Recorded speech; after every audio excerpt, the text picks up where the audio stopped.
Guys, magandang gabi. Dito na naman tayo sa bahay para mag-unbox ng nabili ko na GoPro 6. Guys, hindi siya brand new, slightly used, pero good condition siya. Siyempre, bago ko siya binili, pinag-aralan ko muna, tinignan ko muna kung okay siya, kung lahat working at kung malinaw, kung maganda. So okay naman siya. So nabili namin siya sa Green Hills. First time ko magkakaroon ng GoPro para mas ma-improve ko pa yung pag-vlog. So ngayon bubuksan natin siya. Hindi ito yung original na box ng GoPro kasi malaki yon. So nilagay lang namin sa box for safety purposes. Yan.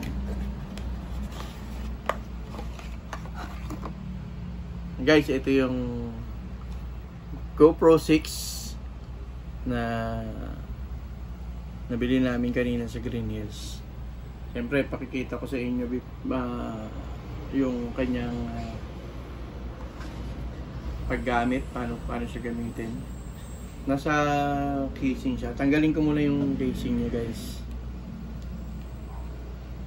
Medyo matigas kasi bago. Yan. Then tutulak ko siya palabas. Yan. Yan po. At siyempre meron siyang battery sa loob. Ano siya? 32. Tama ba? 32. 12 megapixel. Hindi, yung ano niya, yung card niya. 32 gig. 32 gig. So yan. Yung anak ko kasi yung kausap nung nagtitinda kanina. So yan siya, guys. So, yan. Makikita ko sa inyo yung battery. Yan. Dito po nilalagay yung battery. At syempre nilalagay po natin yung battery para ito po yung kanyang charger. Yan. Ito po yung battery niya.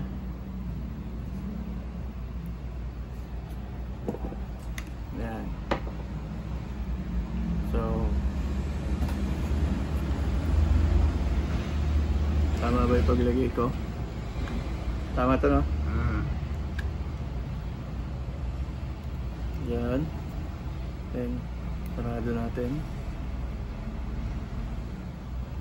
Yeah. Sorry. Yan. So ayaw magsara. Ayun, kailangan pala sagad. Yan, okay na siya. So nalagay ko muna siya ulit sa housing niya para makita nyo. Yan.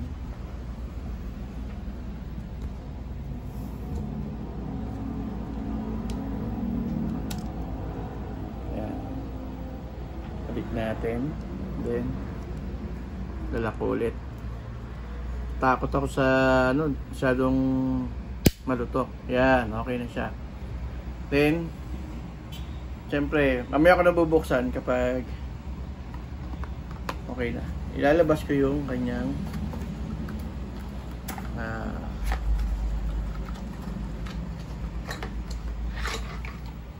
ito, guys. Ito yung kanyang stick. So nabili ko to ng hiwalay, separate. Nakita ko sa inyo kung paano siya ginagamit. Yan, haba na. And then siyempre lagay natin to.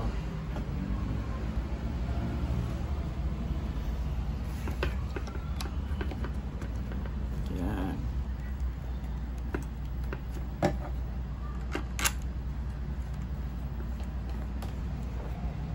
guys. Tip na siya. Ngayon, depende na sa akin paano kung gaano gamitin. And then, syempre, ang pinaka-importante, tingnan natin kung paano siya gumana. Ipindutin lang ng isang beses. Yan. Ayan guys, oh. Working na siya. Ayan. Meron siyang 4K resolution at saka 60 FPS. At pwede rin siyang i-wide, pwede rin siyang i-zoom. Marami po siyang nagagawa. So, ganito po kaganda ang GoPro. Itong nabili ko ay hindi naman latest, no? Medyo luma ng konti kasi meron na atang 12 eh. May 12 na ba? So 6 pa lang tong nabili ko na medyo malayo. Pero okay na rin kasi magagamit ko siya. Siyempre may previous na kasama talaga yung charger at isang battery. May isa pa po siyang battery dito na reserva. Pakita ko lang sa inyo. Yan, ito po, isang battery pa na reserva ng GoPro. Yan, original po siya.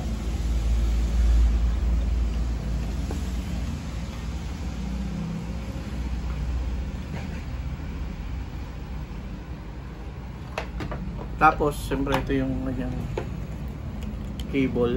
Type-C na po. Type-C po yan. Dito po yan sa charger. Yan. Yan. So, kanina, chinarge ko na po siya. Testing na namin kanina. So far, okay naman. So, guys, ito po. Sana nagustuhan nyo yung nabili ko na second hand na GoPro. Tumataraw pa ho tayo sa hinaharap na sana makabili rin ako ng drone para mas maganda pa po yung mga shots na magagawa ko at mag-enjoy po kayo manood sa mga gagawin ko pa mga videos. Maraming salamat po sa patuloy na pagsuporta, sa tiwala. Shout out sa mga taga TICP, especially yung Team Purview Elite. Shout out sa main ng TICP, sila Pres Jefferson Chua. Shout out sa Pasong Tama Elementary School, batch 1989. Kulyat High School, batch 1993. Pasong Tamuay Rem Church, and then yung National Iron Church sa buong Kalaganapan. Siyempre sa family ko sa Bulacan, sa Cal family, sa Dayo family, sa Pampanga, even yung mga nasa abroad, sa Kuwait, sa Hong Kong at sa Canada. Maraming salamat po. God bless everyone and God bless Philippines. Thank you.